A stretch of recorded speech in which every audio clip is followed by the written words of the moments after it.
விநாயகருக்கு துளசி ஏன் படைக்க கூடாதுன்னு தெரியுமா? ஒருமுறை துளசி தேவி கங்கை நதிக்கரையில் தியானத்தில் இருந்த விநாயகரை கண்டார். அவருடைய அழகையும் தேஜஸையும் கண்டு அவர் மீது காதல் கொண்டார். துளசி விநாயகரிடம் தன்னை திருமணம் செய்து கொள்ளுமாறு வேண்டினார். ஆனால் விநாயகர் அவர் பிரம்மச்சாரி விரதம் பூண்டிருப்பதாக கூறி துளசியின் வேண்டுகோளை மறுத்துவிட்டார். இதனால் கோபமடைந்த துளசி, நீங்கள் நினைத்ததற்கு எதிராகவே திருமணம் நடக்கும் என்று விநாயகருக்கு சாபமிட்டார். துளசியின் சாபத்தால் விநாயகர் கோபமடைந்தார். அவரும் துளசியை நோக்கி, நீயும் அசுரனை தான் திருமணம் செய்து கொள்வாய், பின்னர் ஒரு செடியாக மாறுவாய் என்று சாபமிட்டார். தன் தவறை உணர்ந்த துளசி விநாயகரிடம் மன்னிப்பு கேட்டார். துளசியின் வருத்தத்தை கண்ட விநாயகர் மனம் இறங்கினார்.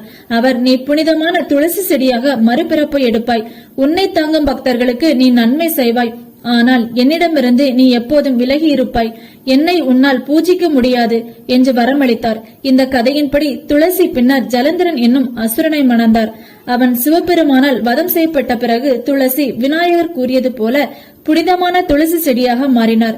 இந்த காரணத்தினாலேயே பூஜையில் துளசி இலைகளை பயன்படுத்துவதில்லை.